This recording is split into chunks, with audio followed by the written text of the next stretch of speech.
मैंने इतने सारे फाउंडर्स का पॉडकास्ट करा, हर फाउंडर मेरे को एक चीज बताता है कि बेस्ट प्रोडक्ट बनाओ। मैं सबसे पहले बोलता हूँ आपका मार्केटिंग होना चाहिए। आपका एनर्जी ड्रिंक है स्टिंग, और वही एनर्जी ड्रिंक है आपका रेडबुल। रेडबुल के लिए आदमी 100 रुपया कैन भी देगा, स्टिंग को 20 रुपए में खरीदेगा। जो डिफरेंशिएशन है कि रेडबुल की perception in the brain of the consumer is कि रेडबुल होता है। तो वो जो परसेप्शन क्रिएट है is a creation of marketing.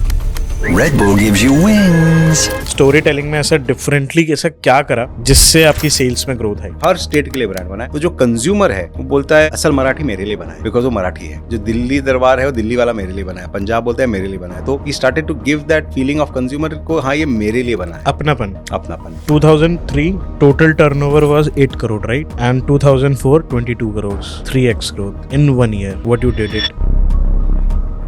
Distributorship जो आपने चैनल बताया, उसमें आपने क्या एग्जीक्यूशंस करे? जब तक आप किसी के लिए बड़े रिलेटेबल नहीं बनेंगे तो वो आप पे फोकस नहीं। हर जगह लोग ये बोलते हैं स्टार्ट योर ओन बिजनेस। मेरे पास एक बहुत छोटा सा कैपिटल है, 50,000 रुपए का कैपिटल है। अगर आज आपको ब्रांड स्टार्ट करना होता नेलॉन्स दोबारा से विदाउट एनी कैपिटल, मतलब 50,000 1 लाख रुपए बढ़े, तो हाउ वुड यू?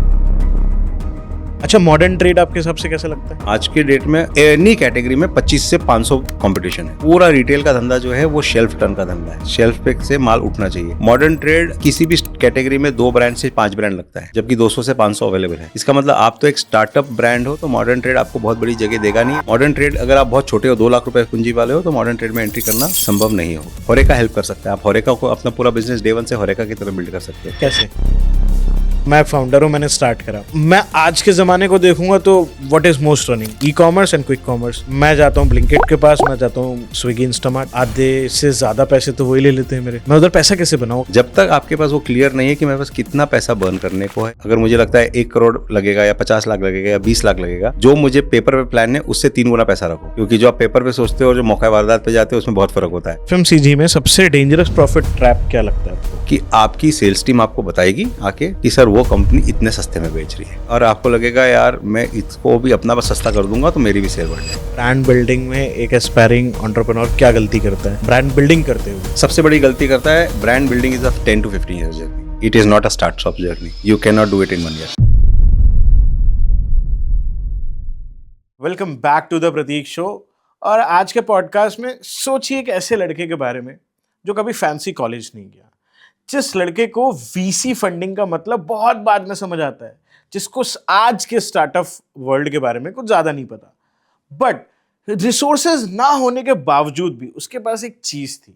वो था जमीन से जुड़ा हुआ धंधे की समझ, घर की सीख और खुद के अंदर एक जिद कि मुझे अपने नाम को कोई आयाम देना। आज के टाइम पे जहां लोग रील्स से बिजनेस करना सीखते हैं, उन्होंने फैक्ट्री लगाकर हिस्ट्री बना दी। तो आज द प्रतीक शो में हम बात करने वाले हैं दीपक सांघवी जी की, जो कि फाउंडर हैं नेलॉन्स के, एक ऐसी एफएमसीजी कंपनी जो 500 करोड़ से ज्यादा प्लस का बिजनेस करती है। तो आज समझेंगे with no shortcuts, no noise, सीधा धंधे की कोर बातों को।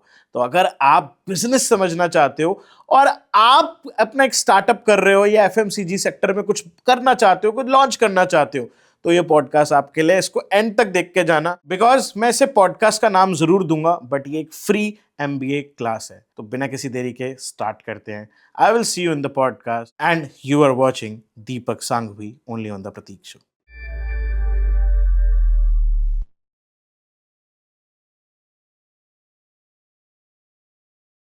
दीपक सर, आपका बहुत बहुत स्वागत है on the Prateek show. Thank you Prateek ji for having me here. Thank you. कभी कभार तो सर प्रिविलेज लगता है ये सब चीज़ों को करके कि दैट आप जैसे लोगों से कनेक्ट कर पाओ, धंधा प्रैक्टिकली सीख पाओ और सिखा पाओ।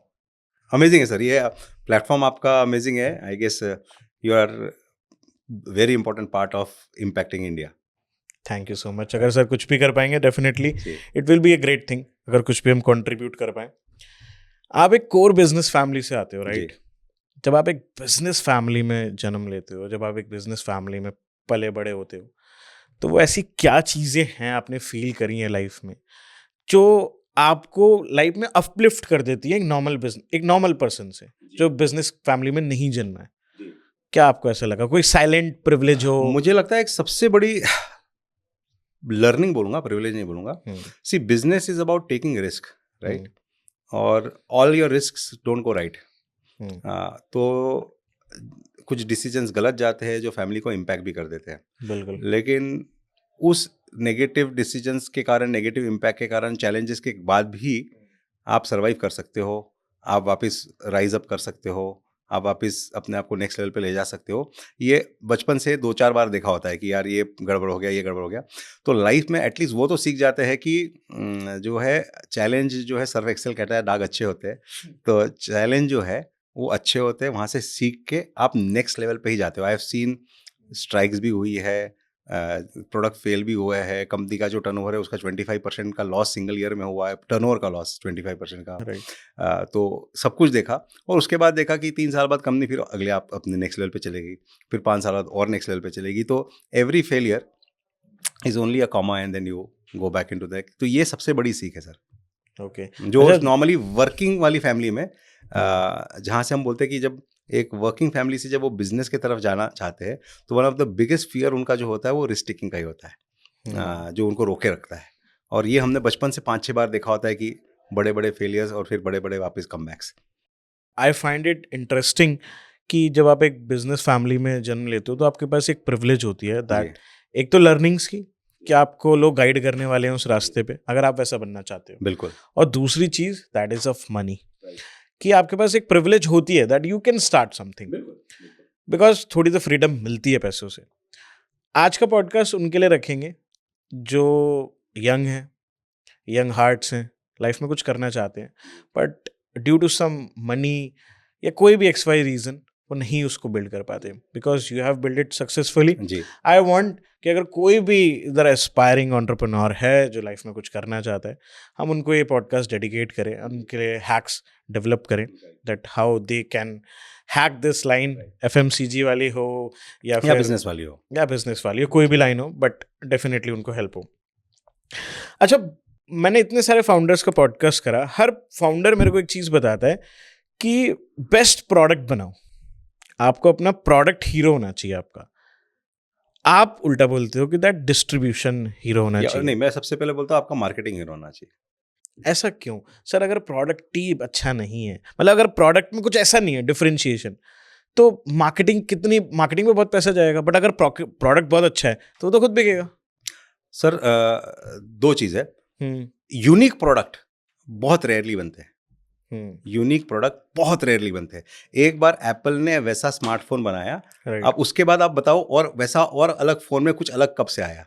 जो स्मार्टफोन आया 2001 में, उसके बाद पूरी दुनिया स्मार्टफोन के ढंग रंग बदल बदल के ला रही है, लेकिन स्मार्टफोन की दुनिया चल रही है। तो यूनिक प्रोडक्ट बहुत रेयर बनते हैं। अगर इंडिया में आज 200 मखाना के ब्रांड है, सभी में सेम फ्लेवर्स है, पेरी पेरी है, मसाला मैजिक है, अनियन एंड क्रीम है, तो वही फ्लेवर्स है। तो इसलिए मैं प्रोडक्ट को इसलिए सेकंड रखता हूँ क्योंकि यूनिक प्रोडक्ट होना तो product number 1, but unique products are very rarely made. एक ऊबर आया, ऊबर के बाद फिर ओला, फिर उसके हिसाब से रैपिडो, फिर उसके हिसाब से पूरी दुनिया कॉपी ही करी।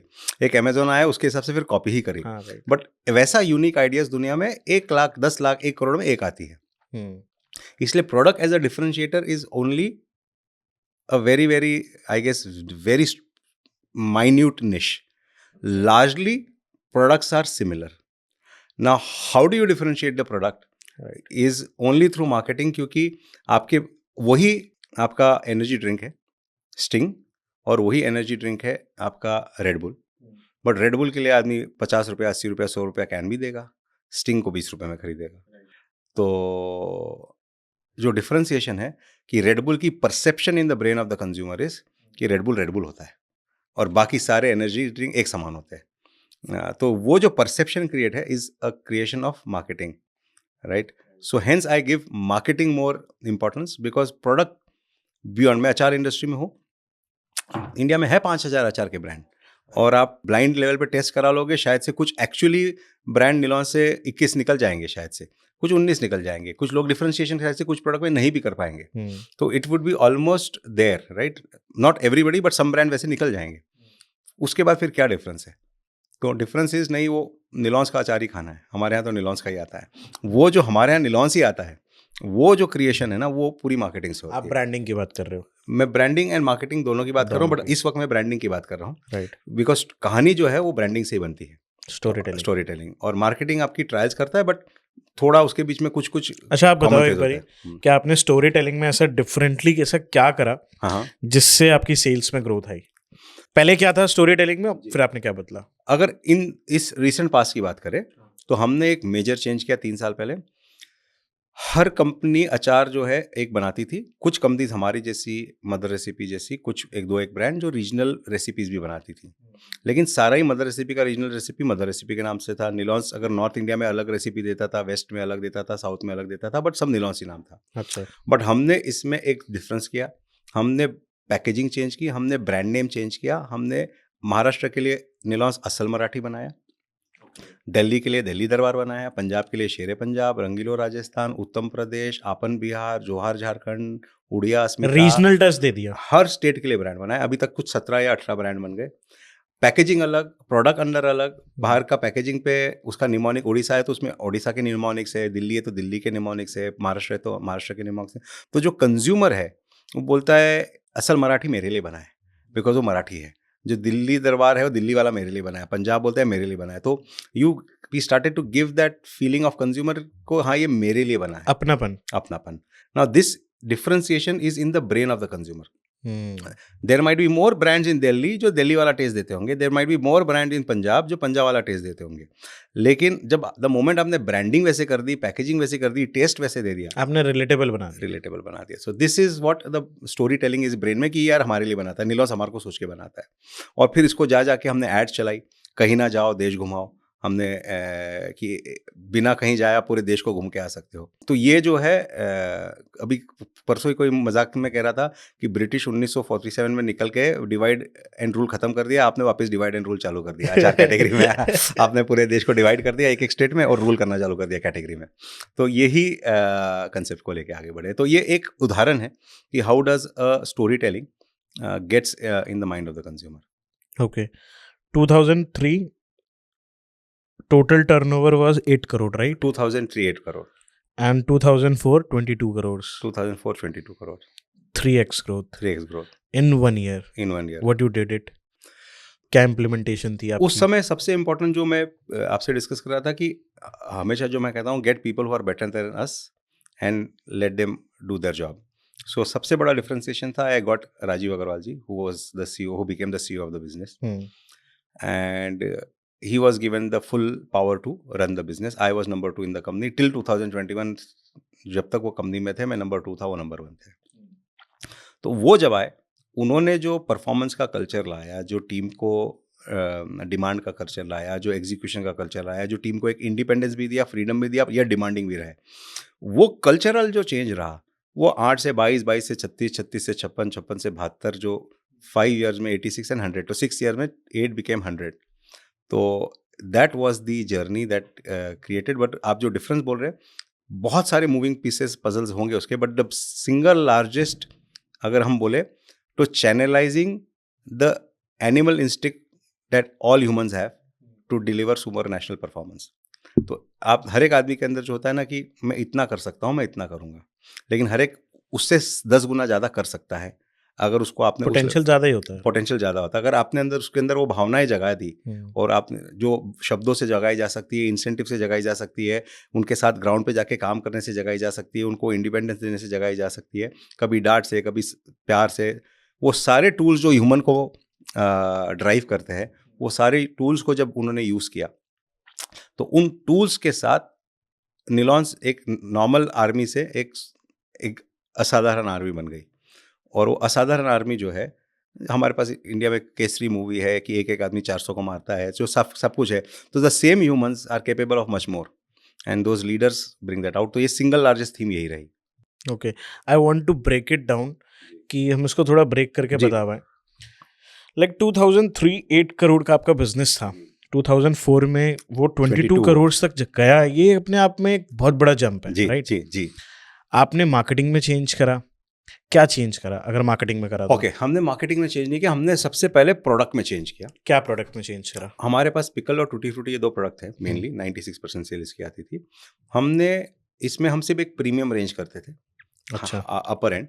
इसमें हमने एक सब प्रीमियम रेंज निकाली जो नेक्स्ट लेवल का मार्केट है उसको कवर करने के लिए, मतलब इंडिया को हम प्रीमियम, सब प्रीमियम और मास तीनों ही सर्व में डाले, तो हम ओनली प्रीमियम को सर्व करते थे, हमने सब प्रीमियम रेंज निकाली। ठीक है। तो वो एक बड़ा मार्केट को हमने कैटर करना चालू किया। ओके। दूसरा, एक बहुत बड़ा होरेका मार्केट होता है हम्म। और एक कंज्यूमर मार्केट होता है। तो होरेका की ग्रोथ बहुत फास्ट आती है, कंज्यूमर की ग्रोथ आने में, ब्रांड एक्सेप्टेबिलिटी में थोड़ा टाइम लगता है। तो हमारे पास 5 केजी अचार भी जो होरेका में था वो भी प्रीमियम वाला था, मतलब जो 5 स्टार होटल ले लेगी, अच्छी होटल ले लेगी, ढाबा रेस्टोरेंट नहीं लेगा, तो उसमें भी हमने सब प्रीमियम रेंज निकाला।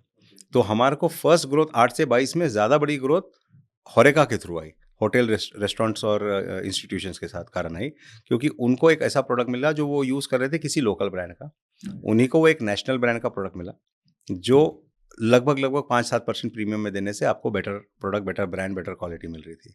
तो पहली जर्नी वहाँ थी, तो क्रिएटिंग अ सब premium product both for consumer and mass market. ठीक है, मतलब आपने कंज्यूमर के लिए अपने प्रोडक्ट को रिलेटेबल भी बना दिया जी एंड अफोर्डेबल भी बना दिया जी, ताकि वो भी उसको टेस्ट कर पाए। जी बिल्कुल। ओके। तो ये सबसे बड़ी चेंज अगर हम बोले प्रोडक्ट मिक्स में ये हुई। प्रोडक्ट पैकेज पिकल्स ही था, टूटी फ्रूटी था, बट पिकल में ये चेंज किया गया। ठीक है। एंड डिस्ट्रीब्यूटरशिप जो आपने चैनल बताया, उसमें आपने क्या एग्जीक्यूशंस करे? डिस्ट्रीब्यूशन में हमने सबसे बड़ा जो चेंज किया, एक सिंपल राजीव जी का जो थॉट पॉइंट था उस वक्त, कि जब तक आप किसी के लिए बड़े रिलेटेबल नहीं बनेंगे तो वो आप पे फोकस नहीं। हर डिस्ट्रीब्यूटर के पास 7 से 8 ब्रांड है, आप उसके टॉप 2 ब्रांड होंगे तो आपके ऊपर पूरी एनर्जी लगाएगा, बॉटम 2 रहेंगे तो आप उसके नज़र में भी नहीं हो। हम बॉटम 2 में थे, तो ये जो होरेका प्रोडक्ट भी देने का जो मेन डिसीजन रहा, वो रहा कि कंज्यूमर को बिल्ड करने में टाइम लग जाएगा। अच्छा।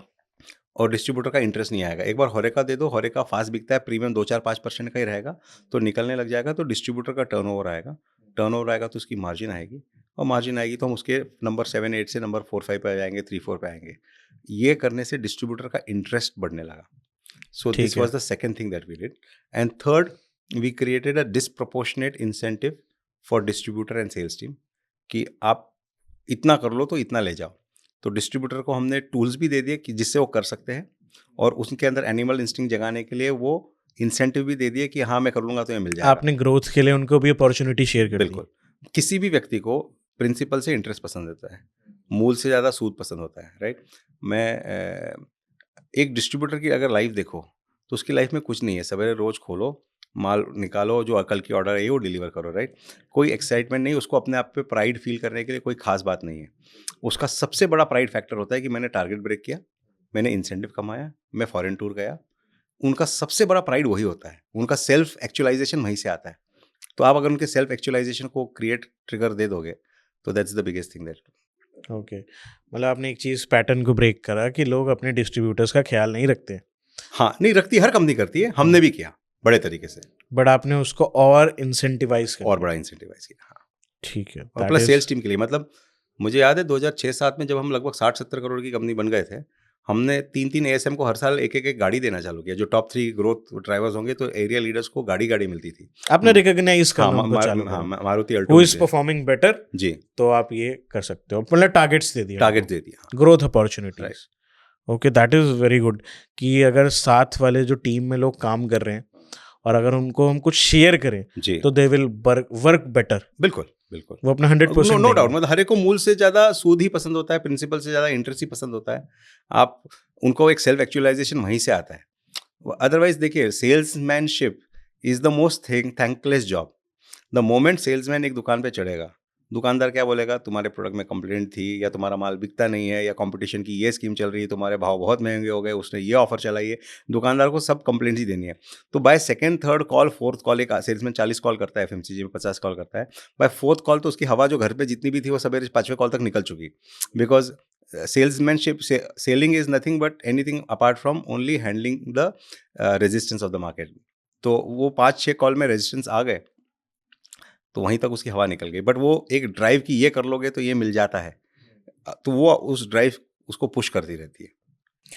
एक सिनेरियो में अब आपसे समझना चाहता हूँ। देखो, फ्रॉम 8 करोड़ टू 22 करोड़ आपने जो जंप करी थी ये बहुत अच्छी है।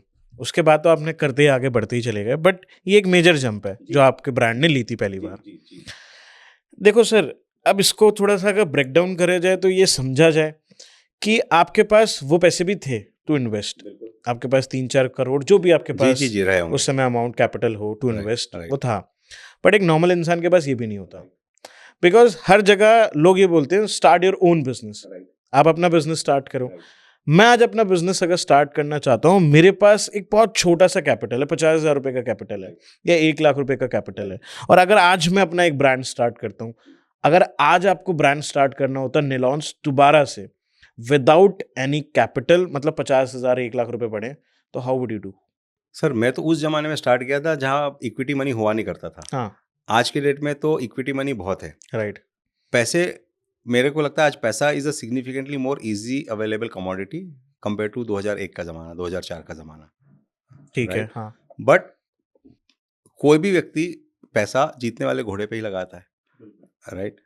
तो आप उस 50,000 ही है आपके पास, लाख है या 2 लाख ही है, आप एक उसको सक्सेसफुल एक आइडिया तो बनाओ जिससे वो आप एक कुछ परफॉर्मेंस तो दिखाओ। काफ़ी लोग हैं जो कुछ कंपनीज में अभी मैं इन्वेस्ट कर रहा हूँ। एक बंदा है, फादर नहीं है, उसने जो भी अपने एक बेवरेज की कंपनी है, जो भी 5-7 लाख रुपए से, मतलब सब सस्ते में मशीन करके 10-5-7 लाख रुपए मशीन चालू की, काम चालू हो गया, करते करते करते 4 साल में 3 साल में 50 लाख के धंधे पे पहुंचा है।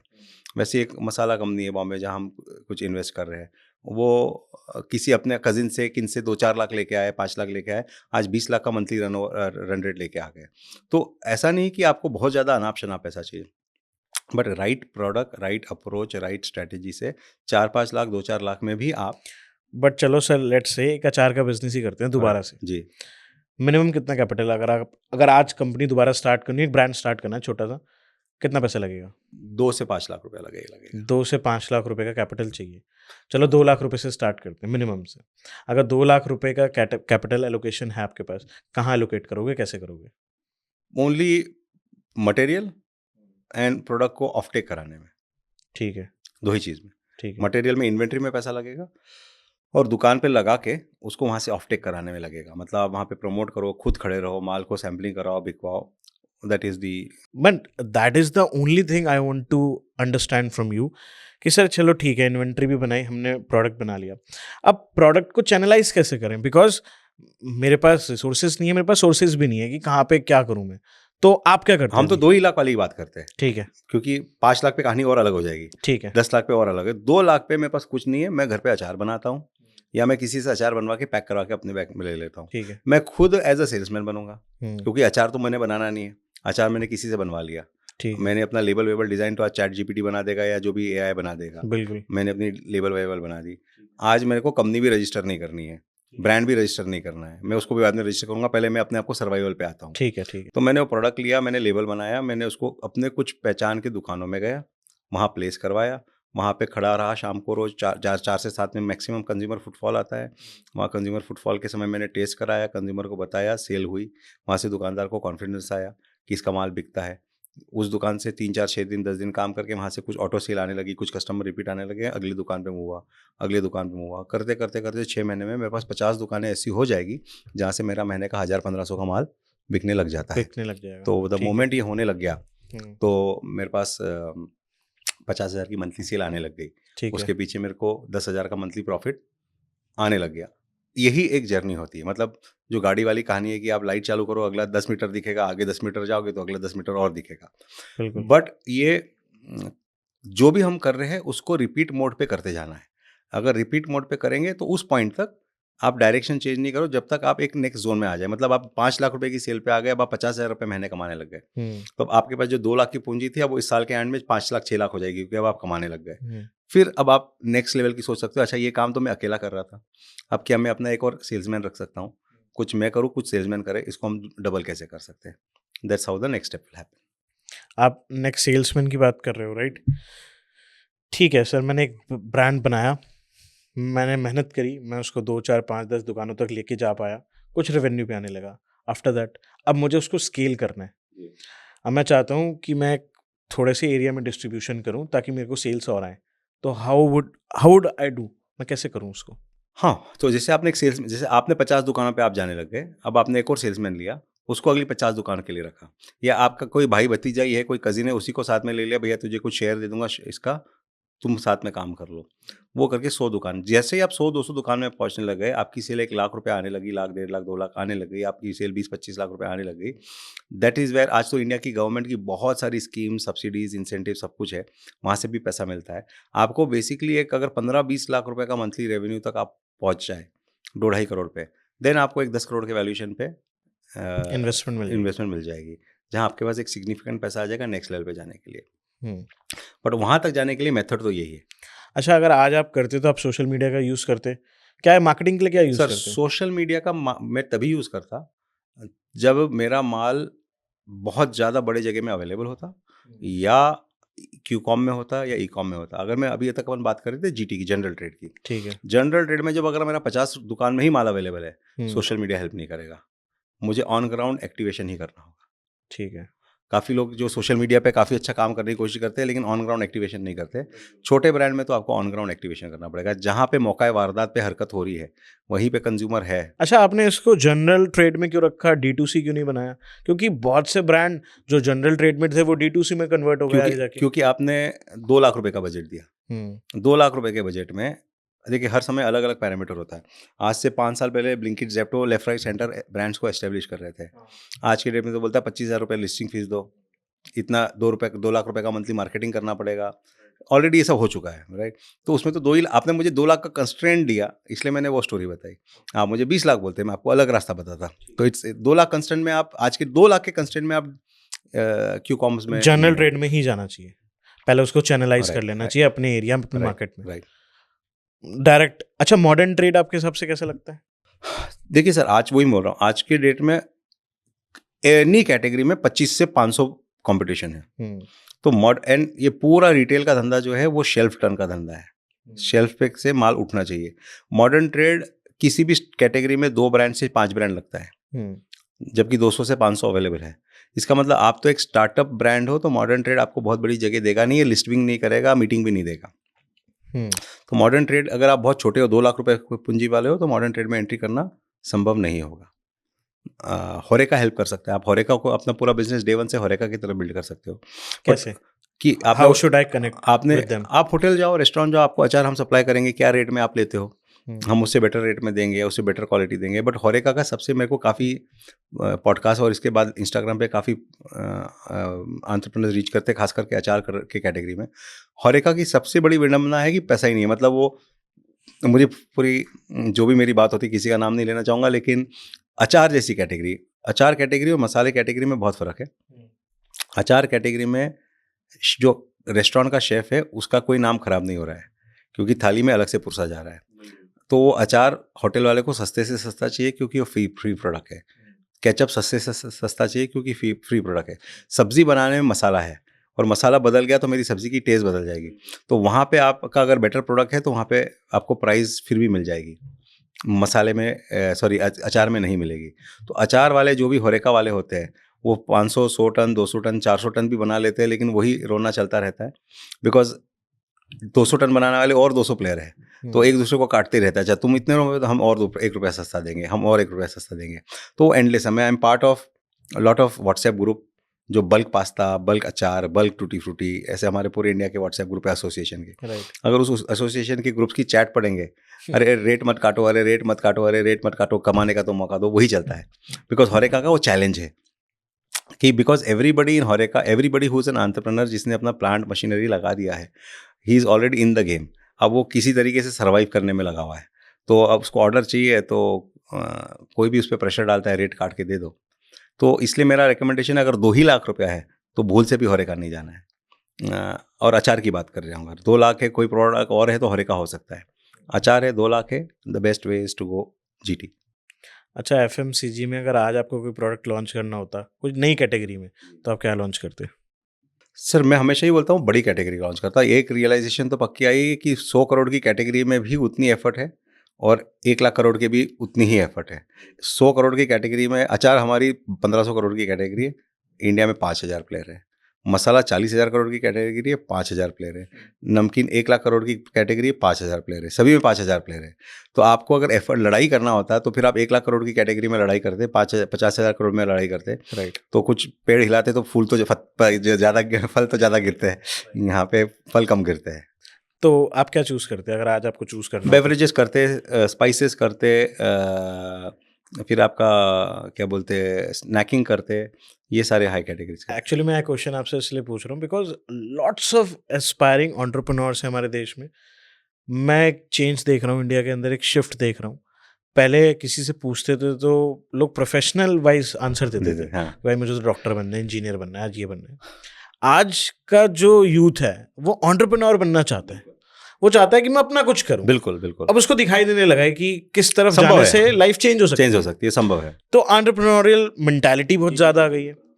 अब मैं इसीलिए आपसे सारी बातें इसलिए कर रहा हूँ कि लोगों को थोड़ा इरिटेटिंग भी लग रही होंगी कि भाई बहुत छोटी छोटी बातें, बट ये छोटी छोटी बातें लोगों की जिंदगी में बहुत फर्क डालती हैं।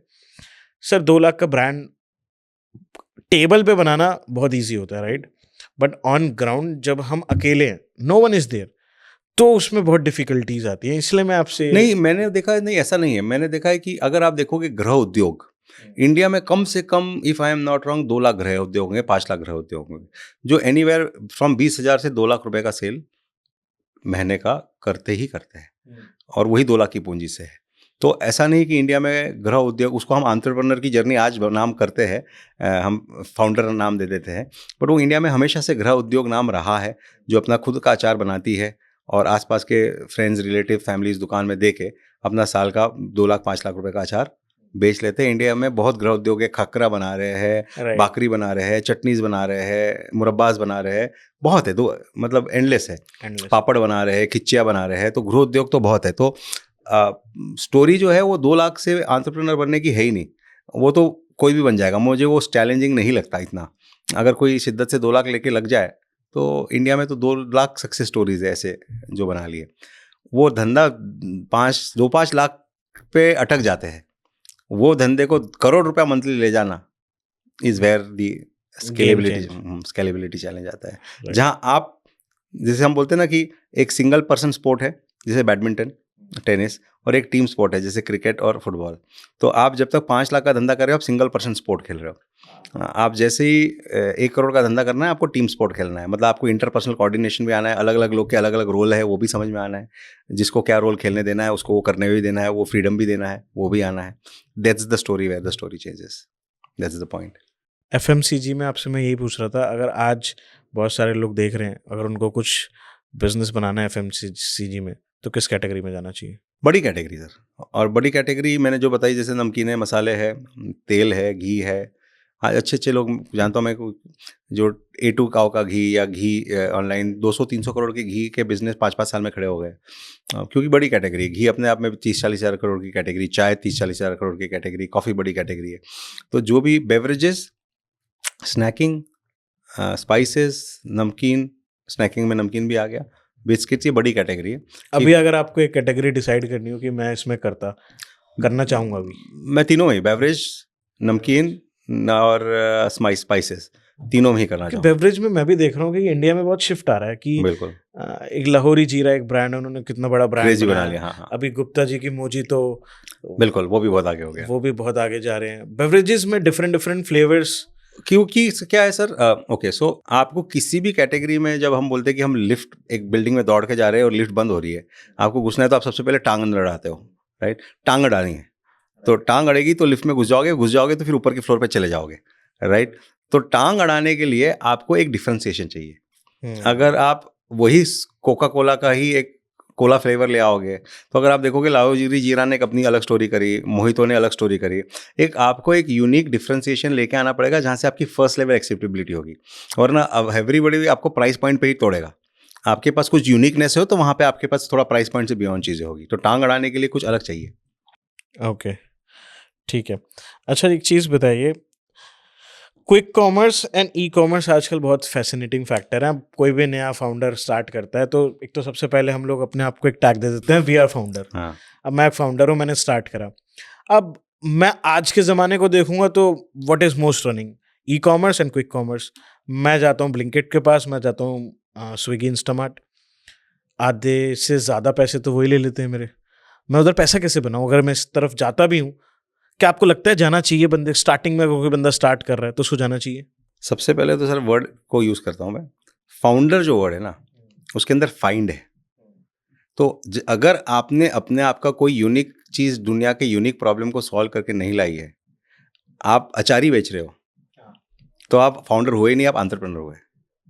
आप फाउंडर तभी हुए जब आप कुछ फाइंड करके लाए हो, यूनिक प्रॉब्लम का यूनिक सॉल्यूशन। तो हर एक जन अपने आप को फाउंडर बोलता है, but founder is only somebody who has found something new, then only you are a founder, otherwise you are an entrepreneur who is a risk taker. तो अगर आप वही कोल्ड कॉफी जो 25 लोग बेच रहे हैं, वेरी क्लियर डेफिनेशन है sir. Entrepreneur is somebody who will take risk to get a reward. Founder is who will find some unique solution to a unique problem and stay invested in the business till he gets the result, derived outcome. He will go through all the challenges, pain, everything to make his idea successful. Like Steve jobs, Like founder India of में भी, Apple, अपने India में भी बहुत सारे founders हैं हाँ. जो ओयो एज अ फाउंडर जो यूनिक प्रॉब्लम का सोल्यूशन लेके आए और उसको सॉल्व कर रहे हैं और उसको स्केल किए, तो वो फाउंडर हुआ। तो आप फाउंडर, बहुत कम लोग होते हैं, हर एक जन मोर एंटरप्रेन्योर्स होते हैं, क्योंकि फाउंडर में आपको ग्रिट चाहिए, आपको ग्रोथ माइंडसेट चाहिए, आपको 10 साल तक आपकी इस आइडिया को कन्विंस करने के लिए लगे रहने की क्षमता चाहिए, तो वही फाउंडर हुआ। अगर आपके पास वो मेंटेलिटी नहीं है तो आप एंटरप्रेन्योर हो कि आज 1 रुपया लगाया, कल 1 रुपया 10 पैसा चाहिए, वो एंटरप्रेन्योर चाहिए। फाउंडर ये बोलेगा आज 1 रुपया लगाऊंगा, कल 1 रुपया लगाऊंगा, फिर परसों 2 तमाचे भी खाऊंगा, फिर भी लगा रहूंगा, लेकिन अपने आइडिया को कन्वर्ट करके रहूंगा। ग्रिट चाहिए, तो वो फाउंडर हुआ। तो ये दोनों बहुत अलग वर्ड है। तो मैं अभी एंटरप्रेन्योर बोलता हूँ क्योंकि वो नॉर्मल प्रोडक्ट ही लेके जा रहा है, राइट। तो एंटरप्रेन्योर लेके जा रहा है, तो स्विगी, जोमेटो, देखिए एवरी प्लेटफॉर्म में फर्स्ट मोवर एडवांटेज मिलता है।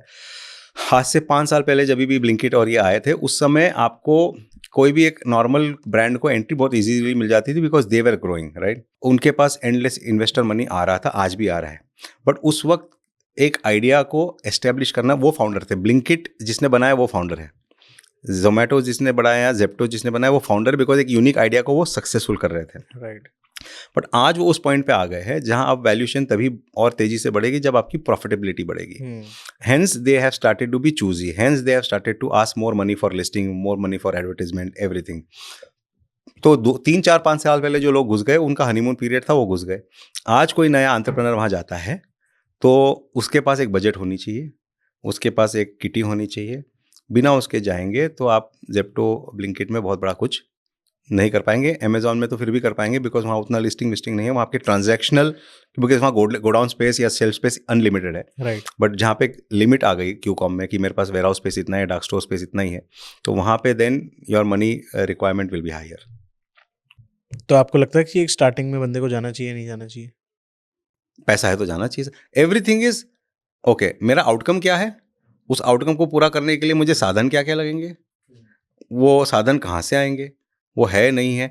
क्योंकि अगर आप बिना समझे चले जाएंगे तो फिर वहाँ पे जाके 5 लाख के बजट से जाएंगे तो दूसरे महीने बजट खत्म हो जाएगा। अब खत्म हो गया तो फिर आपके 5 भी गए, वो भी वापस लौटने नहीं वाले और खड़ा भी नहीं होने वाला। मैं परसों ही किसी से मिल रहा था, उन्होंने एक प्रोडक्ट, एक ब्रांड लॉन्च किया मखाने में, रीजनेबल अच्छी सेल ले गए, 2 करोड़ रुपए तक की सेल ले गए, लेकिन अब पैसा आया नहीं। फाउंडर पे तो सेल्स टीम को भी फायर किया, अब डिस्ट्रीब्यूटरों के भरोसे काम कर रहे हैं, अब इन्वेंट्री भी खत्म होने लगी। अब तो इतनी एफर्ट करके आपने ब्रांड को एस्टेब्लिश किया, 2 करोड़ की सेल तक पहुंचाए, मतलब लास्ट 11 महीने में, लेकिन अब माल देने के लिए पैसा नहीं, इतना बर्न हो गया कि जो घर के पैसे थे खत्म हो गए, नया इन्वेस्टर का पैसा आया नहीं, तो टीम भी गई, ब्रांड भी धीरे धीरे हटने लग जाएगा अगर जल्दी कोई पैसा डाले नहीं। तो ये जो चैलेंज है, जब तक आपके पास वो क्लियर नहीं है कि मेरे पास कितना पैसा बर्न करने को है, मेरा क्या रन रेट है, मैं वहाँ तक पहुँच पाऊँगा नहीं पहुँच पाऊँगा, जो भी मेरी थिंकिंग है, अगर मुझे लगता है 1 करोड़ लगेगा या 50 लाख लगेगा या 20 लाख लगेगा, जो मुझे पेपर पे प्लान है उससे 3 गुना पैसा रखो। क्योंकि जो आप पेपर पे सोचते हो और जो मौका वारदात पे जाते हो उसमें बहुत फ़र्क होता है। क्या फ़र्क होता है, एक बार इसको भी बताओ। सर, हम जो सोचते हैं कि स्टिमुलाई एंड रिस्पॉन्स, हाँ, अगर मैंने पानी में पत्थर डाला तो पानी में वेव बनेगी, तो पत्थर was the stimuli, waves was the response. तो मैंने सोचा कि मैं ये पत्थर डालूंगा तो ऐसा पानी होगा। पहली बार में वैसा पानी नहीं होता। हम जब वो एक पत्थर फेंकते हैं ना पानी में सब करके जो उड़ के जाता है, तो पहला पत्थर वैसा उड़ के नहीं जाता है, दूसरा शायद से थोड़ा बेटर जाता है, तीसरा और बेटर जाता है। तो हम जो सोचते हैं कि मैं ऐसा पत्थर डालूंगा ऐसा उड़ेगा, लेकिन वैसा उड़ता नहीं है, और जब तक पैसे खत्म हो जाते हैं। तो आपको 2-3 ट्रायल्स करके वहाँ तक जाने के लिए उतना पैसा होना चाहिए। तो स्टिमुलाई रिस्पांस में होता है कि मेरा एक थियोरेटिकल स्टिमुलाई और रिस्पांस का थॉट होता है। जब मौका वारदात पे जाते हैं तो मालूम पड़ता है कि कंपटीशन भी कुछ कर रहा था, एक्सटर्नल फैक्टर्स भी कुछ और थे जिसके बारे में मैंने फिगर आउट नहीं किया था, and I am learning and I am improving. So if you do not give that enough space to yourself to improve and you choke before that, कहानी खत्म हो जाएगी। तो उसको उतना इम्प्रूवमेंट के लिए पैसा बैंक में रहना चाहिए, तो आप चोकअप नहीं होंगे। आप every business is design to be a successful business, but ये सारे फैक्टर्स है कि जो मेजरली लोग मिस आउट कर जाते हैं। अगर वो रहा तो सक्सेसफुल हो जाएंगे। अच्छा, एक चीज़ बताओ, एक सिनेरियो लेते हैं सर। मैं एक स्मॉल स्केल ब्रांड हूँ, I am a Delhi based brand. अब मैं चाहता हूँ मैं नागपुर में जाके बिजनेस करूँ, तो मैं उधर डिस्ट्रीब्यूशन कैसे बनाऊँ? अगर आपके पास ऑलरेडी डिस्ट्रीब्यूशन बनाने का सबसे राइट तरीका is to get the right sales leader और the sales team first. Okay, क्योंकि कोई भी एक सेल्स टीम का बंदा 3 से 4 या 5 कंपनी में काम करके आया होता है, तो उसका मार्केट में रिटेलर और डिस्ट्रीब्यूटर और सुपर स्टॉकिस्ट तीनों जगह नेटवर्क होता है। तो अगर आप बंदा राइट ले लेते हो तो वो राइट बंदा कहाँ से मार्केट से मिलेगा, मार्केट से मिलेगा, आपको एजेंसी से मिलेगा, रेफरेंस से मिलेगा। लेकिन आपके पास एक बार मिल गया तो आपको जो उसको इंटरव्यू करना है और चेक करना है कि ये मेरे लिए राइट है कि नहीं। अगर उसमें भी होता है कि ऐसा नहीं कि हर बंदा रॉन्ग हो, काफ़ी बंदे राइट होते हैं लेकिन आपके बिजनेस के लिए राइट नहीं होते। फॉर एग्जाम्पल, आप एक बंदा ले रहे हो जो एक निलॉन्स की बात करूं, मैं आज 500 करोड़ की कंपनी हूं लेकिन मैं एमएनसी नहीं हूं, तो मेरे यहाँ इतने स्ट्रांग प्रोसेसेस, सिस्टम, डेटा अभी तक नहीं है जितने एक एमएनसी में होते हैं। ठीक है, तो मैं एक एमएनसी का जो ओनली डेटा को देख के काम करने वाला बंदे को लेके आओगे, वो एरिया लीडर, तो मेरे यहाँ पे जो डेटा से विपरीत जो अलग कॉम्प्लेक्सिटीज होती है ना ऑन ग्राउंड, वो उसको देख के घबरा जाता है, हैंडल ही नहीं कर पाता है, क्योंकि उसने वो लास्ट 10 साल से वो किया ही नहीं। वो सिर्फ डेटा देखो, डेटा देख के टीम को एक डायरेक्शन दो, वो रोल पे था। और यहाँ पे तो चीज़ें 4 जगह फट रही है, तो उसको रिजॉल्व करना आता ही नहीं। तो ऐसा नहीं कि वो बंदा गलत था, वो तो बंदा बहुत अच्छा परफॉर्म कर रहा था, बट वो मेरे लिए इसलिए गलत हो जाता है बिकॉज मेरा current situation is different then his current reality. तो आपको अपनी करंट अंडरस्टैंडिंग, मेरा जॉब डिस्क्रिप्शन क्या है, मेरे चैलेंजेस क्या है, और वैसे चैलेंजेस कोई एग्जिस्टिंग बंदा हैंडल कर रहा है क्या, जब आप इंटरव्यू में सवाल पूछोगे तो वहाँ से आपको समझ में आएगा मेरे लिए राइट बंदा कौन सा है। नॉट नेसेसरली बंदे रॉन्ग होते हैं, समटाइम्स ऐसा होता है बंदा राइट होता है लेकिन आप गलत चीज़ के लिए उसको लेके आते हो। बिल्कुल, पोजिशनिंग गलत हो गई जी। ओके, हम बोलते हैं ना काफ़ी बार कि आप मशीन गन से मच्छर क्यों मार रहे हो, तो उधर मच्छर मारने के लिए बेगौन ही चाहिए था, मशीन गन नहीं चाहिए था, लेकिन हम गलत टूल गलत चीज़ के लिए लेके आए, गलत चीज़ के लिए। अच्छा, अगर एक सेल्स ऑफिसर हम राइट सेलेक्ट कर लेते हैं, then we can create a channel. तो हाँ, राइट सेल्स ऑफिसर आ गया तो वो आपके लिए चैनल ले आएगा, वो चैनल को फिर एग्जीक्यूट करने लग जाएगा। लो कॉस्ट स्ट्रेटेजी पे ही काम करना चाहिए हमेशा। एक बार एक फर्स्ट लेवल का रिजल्ट आ जाए, फिर सेकंड पर्सन ज्वाइन कराओ, और आ जाए फिर थर्ड करो। तो nothing succeeds like success and nothing fails like failure, right. तो सक्सेस छोटी मिलेगी, कॉन्फिडेंस देगा, उसको एक्सपांड करो, क्योंकि 2 फेलियर मिल गए तो दिल छोटा होता है, ये होता है कि नहीं हो सकता है। तो छोटे सक्सेसेस भी हो वो बेहतर है, क्योंकि वहाँ से आपको कॉन्फिडेंस आता है, उसी को बड़ा करो। तो play games which will give you small successes. That is also very right. Actually मुझे ऐसा लगता है कि दैट हर बिजनेसमैन का अपना एक तरीका होता है, अपने फंडा होता है मार्केट में खेलने का।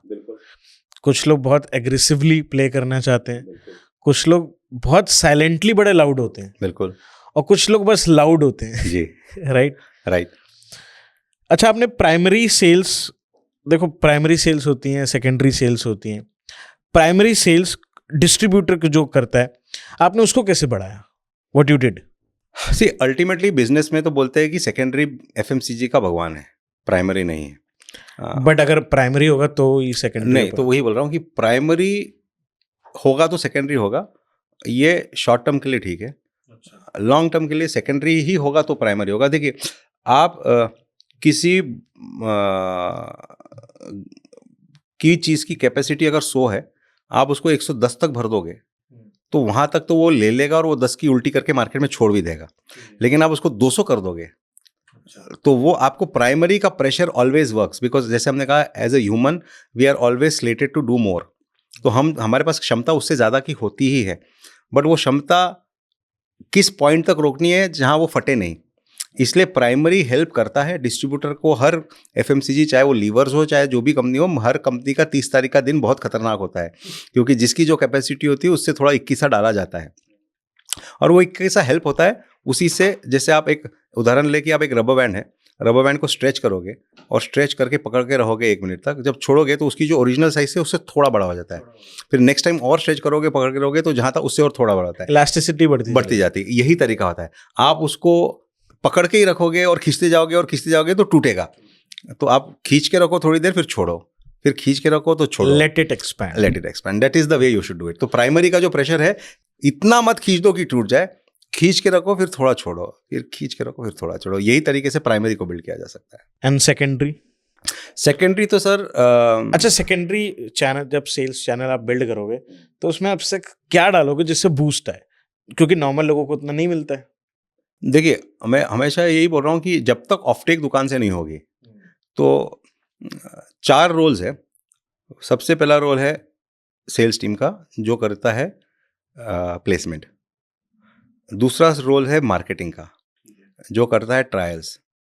तीसरा रोल है प्रोडक्ट का, जो कराता है रिपीट।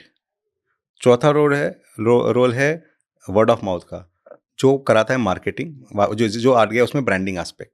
तो ये मार्केटिंग एस्पेक्ट था पहला वाला, दूसरा वाला ब्रांडिंग एस्पेक्ट था। ठीक है। तो सेल्स टीम तो आपका प्लेसमेंट कर देगी, बट अगर आपके पास ट्रायल्स का कोई प्लान नहीं है, जिसको हम गो टू मार्केट की बात करते हैं, उसमें जीटीएम में अगर आपका मार्केटिंग इन्वॉल्व नहीं है, ट्रायल इन्वॉल्व नहीं है, तो फिर आपको बैकफायर होगा। आज माल रख लिया जाएगा, आपके लड़के मार्केट में इतने साल से काम किए थे, रिलेशनशिप थी, उन्होंने माल रखवा दिया। काफ़ी एंटरप्रेन्योर्स रीच आउट करते हैं मुझे इस पे कि सर हमने 50 लोगों की टीम हायर करी थी, पहले तो बहुत रिस्पॉन्स आया, फिर 9 महीने बाद सर मार्केट से 80% माल लौट के आ गया। हाँ। तो आपने प्लेसमेंट तो करा दी थी, लेकिन प्लेसमेंट के बाद ऑफटेक कराने के लिए कोई आपका अगर प्लान ही नहीं था, तो 6 महीने 8 महीने बाद आपके पैसे लौट के आएंगे, सॉरी माल लौट के आएंगे पूरे के पूरे, वो वापस आएगा, एक्सपायर होके आएगा, तो पूरा डेड हो गया आपका माल। अच्छा, what you implemented to offtake this? तो अलग अलग समय पे अलग अलग। फॉर अस उस समय कुछ फॉर्चुनेट पार्ट थे। अच्छा। फॉर एग्जाम्पल, हम जब अचार में ग्रो कर रहे थे, अचार इंडिया में सिर्फ 10 ही बड़ी कंपनी या 4 ही बड़ी कंपनी थी। हाँ, और 2003 और टोटल छोटी बड़ी मिला के 50-100-200 कंपनी थी, आज 5000 हो गई, राइट। तो आज काम करने का रंग ढंग अलग होगा, उस समय ढंग अलग था। उस समय तो कंपटीशन इतनी नहीं थी, आज बहुत ज़्यादा है। तो आज के तरीके अलग होंगे। फॉर एग्जांपल, अगर आप आज मुझे बोलोगे कि आज एक नया बेवरेज लॉन्च करना है, तो मुझे डिफ्रेंशिएशन ऑफ प्रोडक्ट्स भी चाहिए, प्लस मुझे उसके ट्रायल्स भी कराने होंगे। तो अगर आज मैं सपोज एक बेवरेज लॉन्च करूँगा या कर रहा हूँ, तो मेरा जो फ्रंट लाइन है उसके जेडी में है कि भैया तुझे 4 बजे तक तो सेकेंडरी करनी है और 4 से 7 खड़े होके उन्हीं आउटलेट में सैम्पलिंग भी करानी है। तो वो जब तक आप सैम्पलिंग ट्रायल्स नहीं कराओगे तो ऑफटेक्स नहीं आएंगे। मतलब आपका ये है कि फर्स्ट हैंड एक्सपीरियंस कराओ पहले उनको। हाँ, how does the consumer know? एक दुकान में 4000 SKUs है और दुकानदार के पीछे रखे हुए हैं। दुकानदार के पास टाइम ही नहीं 4000 SKU के बारे में से कौन से को किसके बारे में बताने के लिए। You said it very right. अभी मुझे जस्ट दिमाग में क्लिक हो रहा है कि दैट एक मॉडर्न ट्रेड वाले चैनल पे अगर देखो, किसी स्टोर में आप चले जाओ, बहुत सारे ब्रांड्स रखे हैं, बट कुछ होते हैं जो उधर आपको टेस्ट करा रहे हैं, try it and you find it sometime good, और आप लेके जाते हो, राइट, और फिर पसंद आ गया, फिर रिपीट होता है। तो जब तक आपका ट्रायल एंड रिपीट नहीं आएगा ना, ट्रायल में पैसा लगता है। अगर हम इसको आज ई-कॉम क्यू-कॉम की दुनिया में बोल दे या परफॉर्मेंस मार्केटिंग की दुनिया में बोल दे, तो ट्रायल इज और your ROAS, return on ad spend.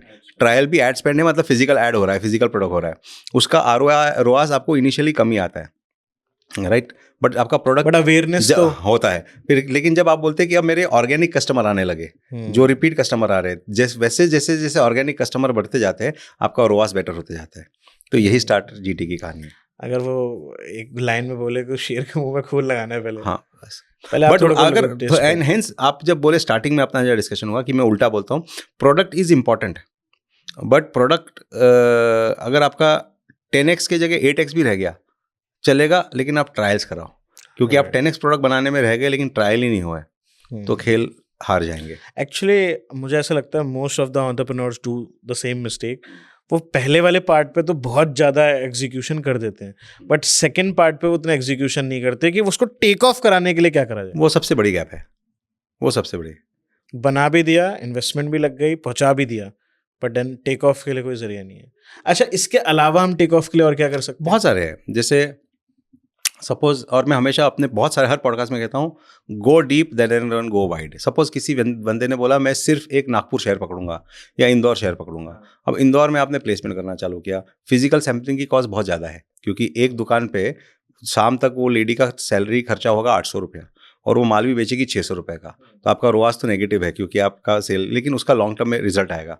But आपने अगर इंदौर में ऐसी प्लेसमेंट करना चालू कर दिया, मैं अपने 2 लाख के घर से निकल के एक 20-50 लाख की कंपनी में जा चुका हूँ, वहाँ पे आप इंदौर में प्लेस कराओगे, और इंदौर में हर दूसरे तीसरे महीने कोई बड़े बड़े एग्जीबिशन होते रहते हैं, इवेंट होते रहते हैं, राइट, जिसमें 20,000 25,000 लोग आते हैं। वहाँ स्टॉल लीजिए, वहाँ पे मास स्केल में, वहाँ पे आपका रोआस सिग्निफिकेंटली बेटर बैठेगा सैम्पलिंग टेस्टिंग का।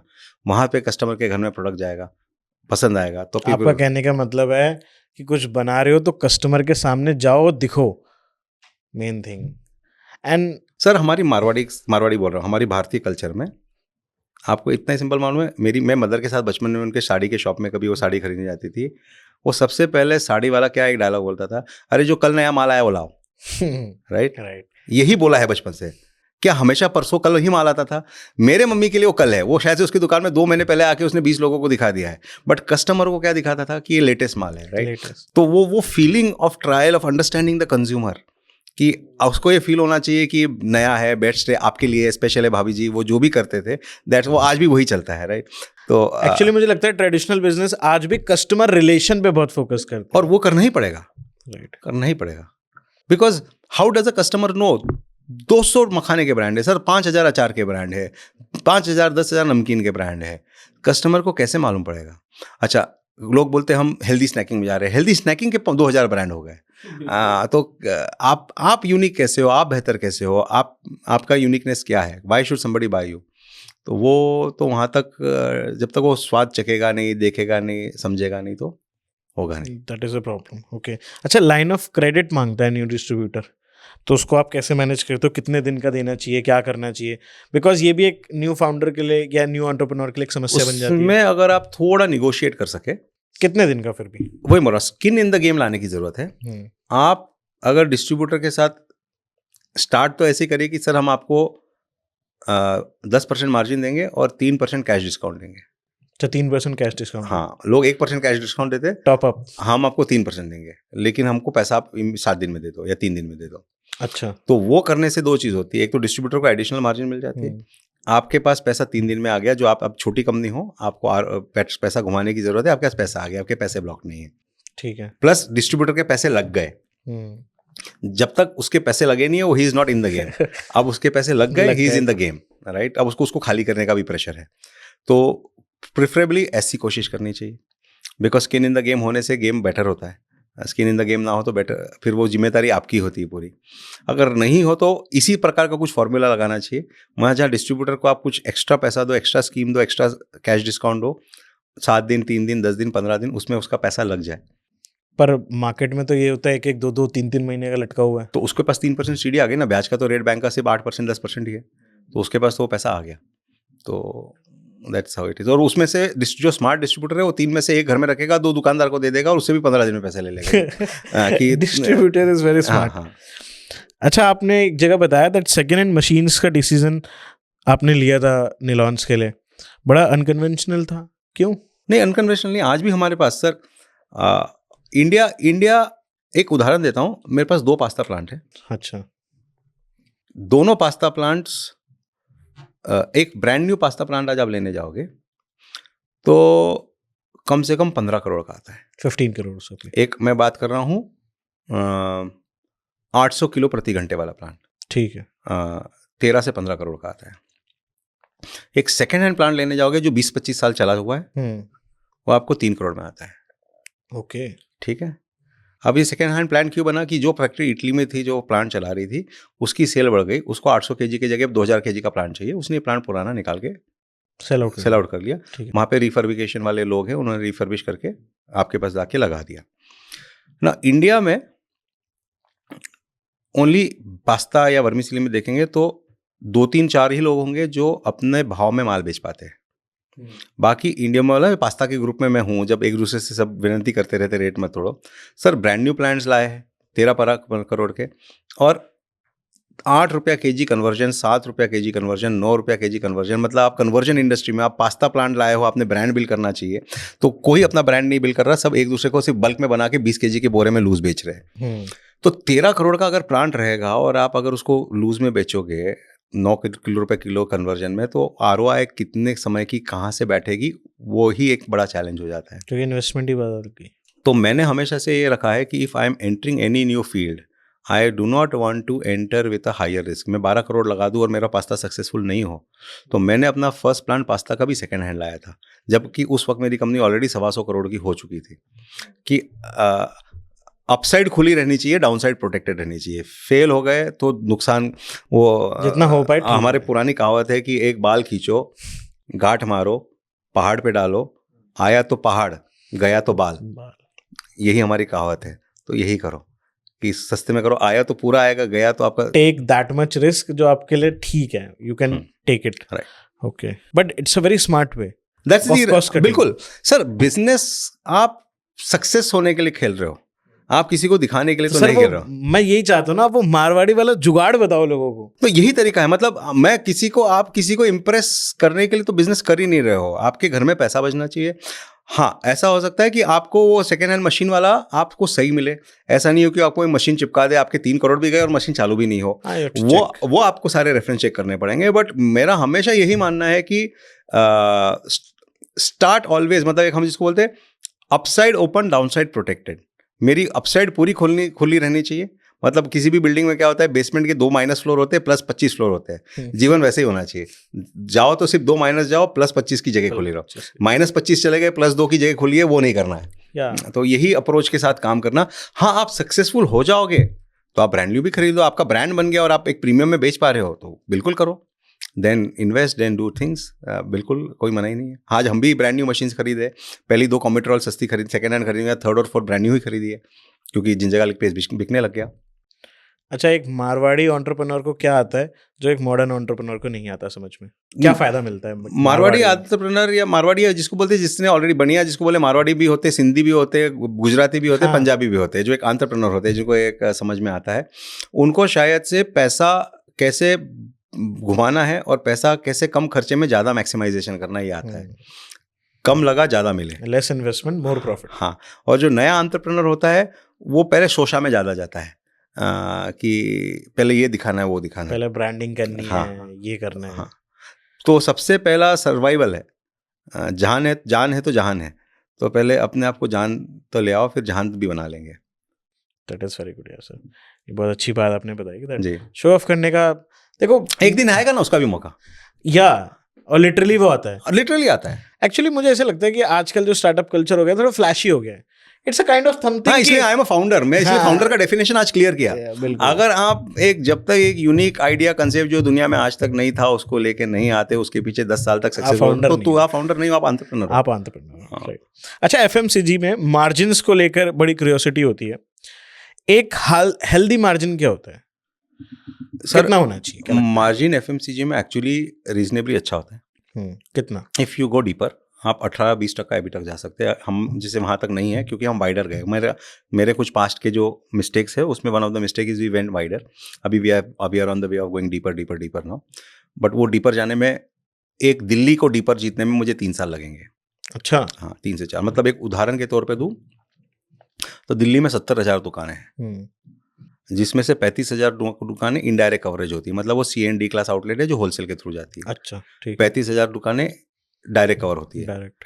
अब उस 35,000 दुकानों में, जबकि मैं 60 साल पुराना ब्रांड हूँ, तो भी दिल्ली में मेरे 6,000 आउटलेट भी अवेलेबल है। तो पूरे 35 में से 6,000 अवेलेबल। अब हम डीपर की बात करते हैं, तो जब तक यूनिवर्स का 70-75% आउटलेट में आपका प्रोडक्ट नहीं है, आप वहाँ के डीपर ब्रांड नहीं हुए। तो मुझे 6,000 से 70% यानी 22-23,000 आउटलेट तक जाने की जो जर्नी है, वो उसको मैं अगर फोकस कॉन्सेंट्रेशन से करूँगा तो it is going to be 3-4 years, क्योंकि मैं पूरी एनर्जी झोंक दूँ, क्योंकि उस दुकानों तक तो माल प्लेस नहीं कराना है, वहाँ से ऑफटेक भी कराना है। तो अभी 6,000 में क्यों प्लेस है? क्योंकि वहाँ से ऑफटेक होता है। बाकी में क्यों नहीं है, क्योंकि वहाँ पे रखूंगा तो बिकेगा गारंटी नहीं है। तो यही काम मैं जो थोड़ी देर बताया कि मुझे सैम्पलिंग कराना पड़ेगा, थोड़ा मार्केटिंग कराना पड़ेगा, थोड़ा लोगों को, मुझे अब सैम्पलिंग की ज़रूरत नहीं, निलॉन्स का ब्रांड फेयरली नोन हो चुका, बट मुझे उस दुकान पर बोर्ड लगाने पड़ेंगे, पोस्टर डैंगलर्स लगाने पड़ेंगे, वो सब करना पड़ेगा, यहाँ अवेलेबल है बताना पड़ेगा, वो सारा एक एफर्ट करना पड़ेगा, उसके पीछे खर्चे करने पड़ेंगे। तो ये जो जर्नी है गोइंग डीपर की, जितना आप डीपर जाओगे, क्योंकि उसका सिंपल है कि सेल्स में 3 खर्चे होते हैं एक बिजनेस में। सबसे बड़ा किसी भी मटेरियल के पीछे होता है कॉग्स, उस माल बनाने के लिए खर्चा क्या लगेगा, raw material, manufacturing cost, packaging material. Second होता है आपका डिस्ट्रीब्यूशन कॉस्ट, थर्ड होता है आपका सेल्स कॉस्ट, फोर्थ होता है आपका मार्केटिंग कॉस्ट सबसे बड़े, और पांचवा होता है आपका सेल्स कॉस्ट में स्कीम भी आ गया, आप उसके ऊपर ऑफर्स क्या चला रहे हो। तो एट कॉग्स लेवल मेरे या किसी और की भी कंपनीज में कॉग्स लेवल पे, मैं एप्पल टू एप्पल की बात कर रहा हूँ, एक स्टार्टअप का कॉग्स थोड़ा ज़्यादा होगा क्योंकि उसके ओवरहेड ज़्यादा होंगे पर पीस पे, बट कॉग्स एक रीजनेबल कंपनी में सबका 1-2% प्लस माइनस में ही रहता है। मतलब किसी का 42 होगा तो उसका 44 होगा या 40 होगा, मतलब नॉर्मल है। कॉग्स में उतना फर्क नहीं पड़ता आपके मार्जिन तक पहुंचने में। जहां फर्क पड़ता है कि आपका सेल्स की स्कीम्स आपको ज़्यादा चलानी पड़ रही है, आपका माल का ऑफटेक इतना नहीं है तो पर पर्सन सेल्स थ्रूपुट कम आ रहा है। तो कुछ कंपनी का सेल्स कॉस्ट 2% होता है सेम प्रोडक्ट सेम मार्केट में, और कुछ कंपनी का सेल्स कॉस्ट उसी मार्केट में सेम प्रोडक्ट सेम मार्केट में 20% भी होता है। अच्छा, वो कैसे? जैसे आज एक उदाहरण के तौर पे ले ले कि एक मसाला कंपनी है, हाँ, एमपी की सबसे बड़ी मसाला कंपनी पुष्प है, गोल्डी है, यूपी की, महाराष्ट्र की सुहाना है, एवरेस्ट है ना, एक स्टेट में 300 करोड़ का माल बेच रहे हैं। जब 250-300 करोड़ का माल बिकने लग गया, ये लोग हजार करोड़ का बेच रहे हैं, तो फिर आपका बंदा माल नहीं, आपको पूरा यूपी कवर करना है या महाराष्ट्र कवर करना है, तो आपको 250 लोगों की, 200 लोगों की टीम चाहिए। बिल्कुल। अब 200 लोगों की टीम उस छोटे ब्रांड को भी जो उसमें 50 करोड़ का बेच रहा है उसको भी चाहिए, और जो 500 करोड़ का बेच रहा है उसको भी 200 ही चाहिए। एग्जैक्टली। तो जो 500 करोड़ का बेच रहा है उसका थ्रूपुट पर पर्सन इतना ज़्यादा आ गया कि उसकी सेल्स कॉस्ट 2% आ गई। जो 50 करोड़ का बेच रहा है वो 110 बेच रहा है तो उसकी सेल्स कॉस्ट 20% आ गई। तो यहाँ आपका एबिटा का डिफरेंस आता है, नंबर 1। नंबर 2 डिफरेंस आता है कि आपको स्कीम्स भी ज़्यादा चलानी पड़ रही। नंबर 3 आता है कि अगर आप एक कॉन्सेंट्रेटेड मार्केट में, तो आपकी डिस्ट्रीब्यूशन कॉस्ट लोअर हो जाती है, क्योंकि आप जब 500 करोड़ का माल बेच रहे हो एक स्टेट में, तो आपकी factory becomes the super stockist. आपको कोई सुपर स्टॉकिस्ट नहीं चाहिए, चैनल पार्टनर ही नहीं चाहिए, फैक्ट्री से डायरेक्ट डिस्ट्रीब्यूटर जाता है, तो आपने अनदर 4-5% वहाँ बचा लिया। अगर आप 85 करोड़ एक स्टेट में बेच रहे हो तो 50 करोड़ से डायरेक्ट डिलीवरी डिस्ट्रीब्यूटर नहीं कर पाओगे, तो 5 सुपर स्टॉकिस्ट भी लगेंगे, तो आपने एक और चैनल पार्टनर ऐड कर लिया, उसकी कॉस्ट लग गई। तो the more you go deeper in one state and make a 100, 200, 300 crore brand, you can move onto a journey of becoming a 15, 18, 20, 21% EBITDA company. So आपकी मार्जिन कैसी है, कॉग्स लेवल तक सबकी ऑलमोस्ट। आपका ये है कि पहले एक जगह अच्छे से बैठ जाओ, चैनलाइज कर लो प्रॉपर्ली, बिल्कुल, उधर ब्रांड बिल्डअप कर लो, देन नेक्स्ट बिल्कुल नेक्स्ट तरफ जाओ। तो फिर क्या है, जैसे आज पुश की बात करें तो एक स्टेट में जब उसको सेल्स कॉस्ट आधी % है, तब उसने फिर 3 स्टेट और खोल लिए जहाँ पे उसकी 10-10% है, लेकिन जिस स्टेट में आधी % है वहाँ पे उसकी 80% सेल आ रही है, तो 80% पे बहुत मार्जिन कमा रहा है। तो 3 स्टेट, तो पहले एक करना पड़ेगा, फिर एक में आपने कमाना चालू कर दिया तो फिर आप इकट्ठे 3 और कर सकते हो, बट एक साथ 3 नहीं करना। एक साथ 3 नहीं, इकट्ठे 3 कर सकते हो, क्योंकि एक स्टेट 300 करोड़ का हो गया जो आपको बहुत मार्जिन दे रहा है, राइट, तो फिर आप इकट्ठे 3 चालू कर सकते हो। तो दैट्स हाउ इट इज। अच्छा, एफएमसीजी में सबसे डेंजरस प्रॉफिट ट्रैप क्या लगता है आपको? सबसे डेंजरस प्रॉफिट ट्रैप एफएमसीजी का है कि आपकी सेल्स टीम आपको बताएगी आके कि सर वो कंपनी इतने सस्ते में बेच रही है, और आपको एक बिल की कॉपी भी दे देगी, और आपको लगेगा, और आपका दिमाग घूम जाए, और आपको लगेगा यार मैं इसको भी अपना बस सस्ता कर दूंगा तो मेरी भी सेल बढ़ जाएगी। ये इससे बड़ा सेल्स ट्रैप सेल एफएमसीजी में कोई ट्रैप ही नहीं है, क्योंकि आपको ये महसूस होने लगता है कि ultimately price is everything, price is only 5% of the thing, right. ये सबसे बड़ा, इंडिया तो एक प्राइस सेंसिटिव मार्केट है सर। ऐसा है कि हम लास्ट माइल पे आते हैं कंज्यूमर पे, ठीक है, राइट। एक कंज्यूमर है, वो एक लैक्मे का या ट्रेसमे का किसी का भी शैम्पू खरीदता है, उसकी एक लैक्मे, ट्रेसमे की या लैक्मे की एक क्वालिटी है, राइट। अब वो झिलमिल शैम्पू तो नहीं खरीदेगा, अब वो कोई सिमिलर ही शैम्पू खरीदेगा, सिमिलर ब्रांड या सिमिलर पैकेजिंग या सिमिलर क्वालिटी, बट उसको अगर 1 साल से वो 200 रुपये का शैम्पू खरीदने की आदत है, he will move to a similar shampoo, not a lower shampoo, similar shampoo only when if he finds कि हाँ मुझे 200 रुपये में खरीद रहा था, मुझे अब 25 से 30% चीपर मिल रहा है, अब मुझे 140 में मिल रहा है। अगर आप सिमिलर प्रोडक्ट 190 में देते हो, he will not even move his brand. 10 रुपए के लिए कोई ब्रांड को चेंज नहीं करता। साइंटिफिक है कि आपको जब तक 20 से 25% बेटर बेनिफिट नहीं मिलता फॉर अ सिमिलर प्रोडक्ट और a better product, till that time we do not change, right. And ये हो गया कंज्यूमर एंड पे। सेम हो गया रिटेलर के एंड पे। रिटेलर के पीस आउटलेट से आपकी 12 पीसेस बिकती थी, किसी और की 25 या 40 पीसेस बिकती थी। उनके आपके रिटेलर रेंडिंग रेट में 2 रुपए का फर्क है, तो वो जाके कंज्यूमर तक एफर्ट करेगा समझाने के लिए, यार आप ये इसमें 2 रुपए कम कमा रहे हो निलॉन्स में और एक्स ब्रांड में 2 रुपए ज़्यादा कमा रहे हो, तो आप सारे निलॉन्स के कंज्यूमर को बोलोगे नहीं अब निलॉन्स मत लो, ये लो। वो 2 रुपए के लिए 10 बॉटल के लिए इतनी झक मारी, वो रिटेलर कंज्यूमर सोचेगा इसके मन में कुछ है, क्यों जानबूझ के ये मुझे कुछ और पे कन्विंस कर रहा है। वो 2 रुपए के लिए उतना दिमाग नहीं लगाता है। बट अगर 15-20 रुपए का 15 से 20-25% का डिफरेंस है, राइट, तो वो एफर्ट करेगा। तो और किसी इंडस्ट्री में 25% की मार्जिन कहाँ है कि आप 25% फॉर अ सिमिलर प्रोडक्ट, हाँ आप प्रोडक्ट का क्वालिटी डिटोरेट करो तो 25% नीचे आ सकता है, बट आपका सिमिलर प्रोडक्ट है तो that is not that scope. तो इंडिया के एफएमसीजी का सबसे बिगेस्ट ट्रैप है कि आपकी सेल्स टीम आके बोलेगी कि सामने वाला इतना सस्ता दे रहा है और एक बिल पकड़ा देगी, and that bill is not the market rate.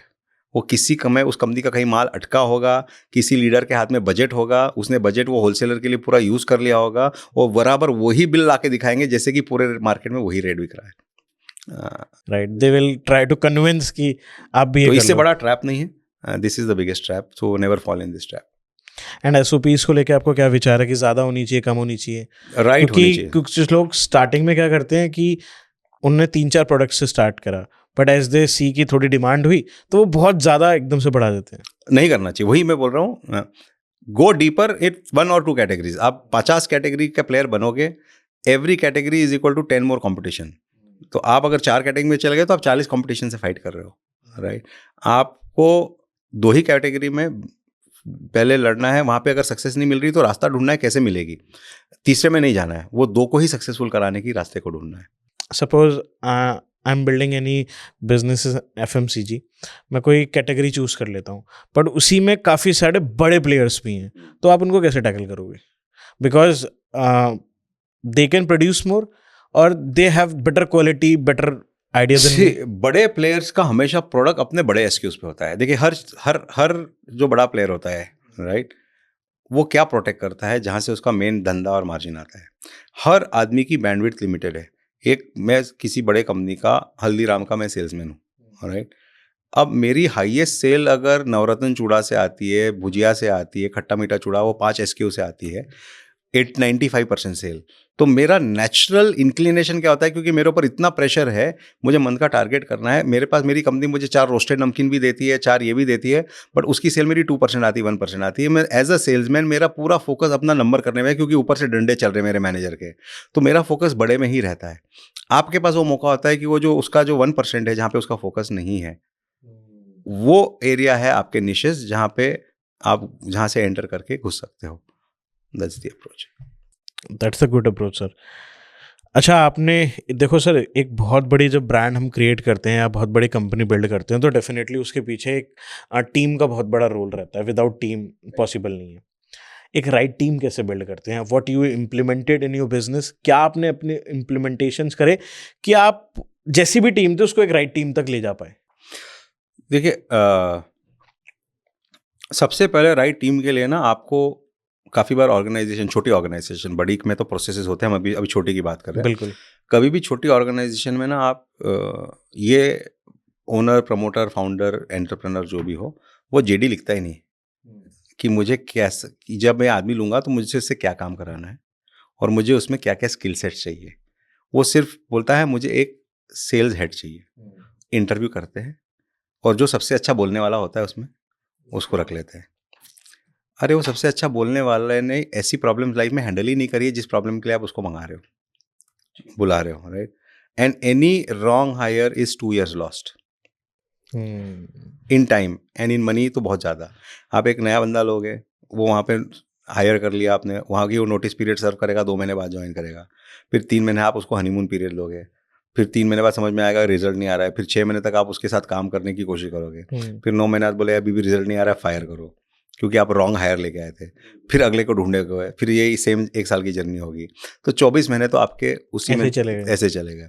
इसलिए राइट हायरिंग का जो सबसे इम्पोर्टेंट एस्पेक्ट होता है कि मुझे राइट जेडी चाहिए, मुझे राइट रोल्स क्या क्या करवाना चाहता हूँ उससे चाहिए, और क्या उसने सिमिलर काम अपने करंट कंपनीज में किया है, पास एक्सपीरियंस में किया है, वो इंटरव्यू में आपको चेक करना चाहिए। तो जब तक आप राइट हायर नहीं करोगे तो first aspect of building the right team hiring right people is hiring right people. ये सबसे इंपॉर्टेंट है। मेरे पास सप्लाई चेन का बंदा मैं ले रहा था, अगेन जैसे बोला कि मैं कोई एमएनसी का, मेरे पास उतना डेटा है नहीं सेल्स में, मैं उतने डेटा से काम नहीं करता हूँ। मैं एमएनसी का बंदा ले आऊँगा, मेरे यहाँ फेल हो जाएगा। वो बंदा बहुत अच्छा है, मेरे यहाँ फेल होगा, क्योंकि मेरे पास उतना डेटा नहीं है। कोई सप्लाई चेन का बंदा ले आऊँगा, लीवर्स का या नेस्ले का, वो प्योरली सिर्फ everything is on numbers, right, digits पे, उंगलियों पे है सब कुछ। हमारे यहाँ नहीं है ना उतना, तो आएगा तो यहाँ फ्रस्ट्रेट फील करेगा कि उसको डिसीजन मेकिंग के लिए जितनी टूल्स की ज़रूरत होती थी यहाँ पे नहीं है ही नहीं। तो हमको ऐसा बंदा चाहिए जो सेमी टूल्स पे काम कर सकता है और 6 महीने 12 महीने में उतने टूल्स हमारे यहाँ बनवा भी सकता है। He can. ओके। तो हमको बीच वाला चाहिए जो बिल्कुल टूल पे काम करता है नहीं है, वो भी नहीं चाहिए, तो दोनों पे ऑपरेट कर सके, वैसा बंदा चाहिए। तो हमको इंटरव्यू में ढूंढना है वैसा बंदा जो करंट डेटा पे काम करेगा लेकिन 12 महीने लग के डेटा को भी कंप्लीट करवाएगा, जो हमें सेमी से ऑटोमेटिक पे ले जाए। तो वैसे लोग चाहिए। तो आपको हर जब समय कौन सा बंदा किस रोल के लिए कब कैसा चाहिए, जब तक हम उसको अच्छा, जब आप एक बंदे को हायर करते हो तो आप उसमें सबसे पहली चीज़ क्या नोटिस करते हो? हाउ पार्ट करते हैं सर।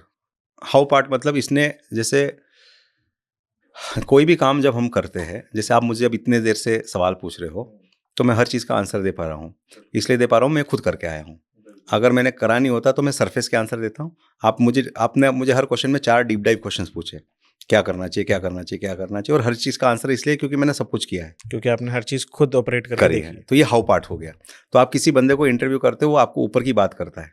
जैसे एक प्याज का लेयर होता है, प्याज का एक एक लेयर को हटाओगे तो अंदर की चीज़, आज लेयर हटा रहे हो तो मुझे अंदर अंदर तक जान रहे हो। इंटरव्यू में क्या करते हैं, हम प्याज की लेयर नहीं हटाते, हम उसका प्याज लहसुन सब कुछ देखते हैं।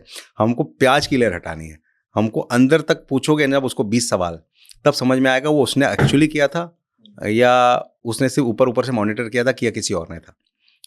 वो क्लैरिटी होना, हाउ पार्ट, वो इम्पोर्टेंट है। ब्रांड बिल्डिंग में एक एस्पायरिंग एंटरप्रेन्योर क्या गलती करता है ब्रांड बिल्डिंग करते हुए? सबसे बड़ी गलती करता है, brand building is a 10 to 15 years journey, it is not a startup journey, you can not do it in 1 year। ये जो लाइन है, ये मैं हाईलाइट करके चलाऊंगा 2-3 बार।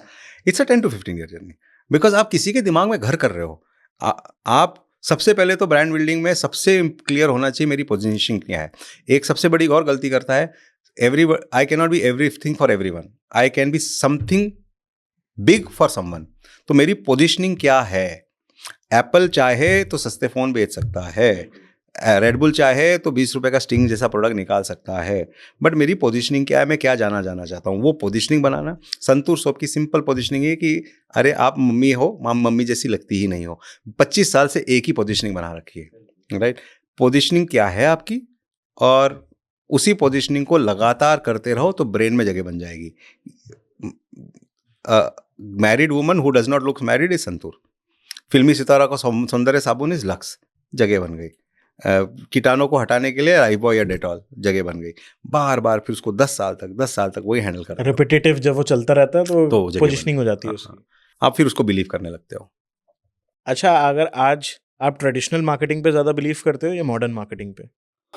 डिपेंड करता है, अगेन अलग अलग चीज़ पे। जैसे आज अगर मैं सिर्फ दिल्ली में लॉन्च करूँगा, एक स्पेसिफिक एरिया में लॉन्च करूँगा, तो आज भी ट्रेडिशनल मार्केटिंग ज़्यादा हेल्प करेगी, बिकॉज मेरा वैसे जैसे हम बोलते थल सेना और वायु सेना है, तो मॉडर्न मार्केटिंग या डिजिटल मार्केटिंग करेंगे वो वायु सेना है। वो थल सेना है अगर मैं ओनली क्यूकॉम का प्लेयर हूँ, ई कॉम का प्लेयर हूँ। लेकिन अगर मैं जीटी का प्लेयर हूँ तो मुझे ट्रेडिशनल मार्केटिंग इज़ द थल सेना and digital marketing is the वायु सेना। तो दोनों का कॉम्बिनेशन लगेगा। तो आप दोनों को कॉम्बिनेशन यूज़ करना करेंगे। ओके। अच्छा, लीगेसी एफएमजीजी जो प्लेयर होते हैं, उनके फाउंडर्स से हम क्या सीख सकते हैं? सर लीगेसी, आपने किसी से सीखा? मैं तो बहुत सीखता हूँ। मैं हर पॉडकास्ट में कहता हूँ कि एक मार्केटिंग को कैसे करते हैं, मैंने भयंकर सीखा अपने दर्शन भाई से, विनी कॉस्मेटिक्स ने, जिन्होंने 16 ब्रांड बनाए। कैसे एक कैटेगरी में फोकस करके उसको 30% एबिटा की कैटेगरी बना सकते हैं, वो हमने एवरेज से सीखा कि 30% एबिटा भी कमाया जा सकता है, जो लीवर नहीं कमा सकती, नेस्ले नहीं कमा सकती। बड़ी कंपनी 3-4 हज़ार करोड़ की कंपनी बना के भी उस एबिटा पे काम किया जा सकता है, वो उनसे सीखा। कैसे 10 साल कंसिस्टेंटली मार्केटिंग करके अजय भाई ने कैपिटल फूड, और हमारी जर्नी बहुत सिमिलर है। कैपिटल फूड 54 करोड़ का टर्नओवर था, मेरा 47 था. हम्म. And because they did 10 years of consistent marketing, which we did not, by the end of 10 years, they were double our size and 5 times our value. Because the brand become Chinese, मतलब Ching's. तो उन्होंने Chinese करके जो 10 साल तक एक journey करी, तो कैसे 10 साल तक मार्केटिंग करके आप एक परसेप्शन को ब्रांड के को ऐसा चेंज कर सकते हो कि सेल दुगनी हो जाए और वैल्यूएशन 5 गुना हो जाए. वो तो हर एक ट्रेडिशनल एफएमसीजी फाउंडर से. अच्छा, एक इंपॉर्टेंट क्वेश्चन है सर. अगर जैसे मैं एक बिजनेस स्टार्ट करता हूँ, तो जब मैं पोजीशनिंग को चूज करूंगा, अगर मेरे पास बहुत कम पैसा है, तो मुझे किस तरफ जाना चाहिए? बिकॉज आजकल लोग कंफ्यूज भी बहुत रहते हैं. लोगों को लगता है कि मैं सस्ता प्रोडक्ट बनाऊं, ज़्यादा लोगों तक स्केल कर लूंगा, या कोई महंगा प्रोडक्ट लगाऊं, एक अमीर को बेच दूं. जो भी हर जगह धंधा है. मतलब आप देखोगे तो इंडिया में, बट अगर कम पैसा है तो किस में बिल्ड करना चाहिए?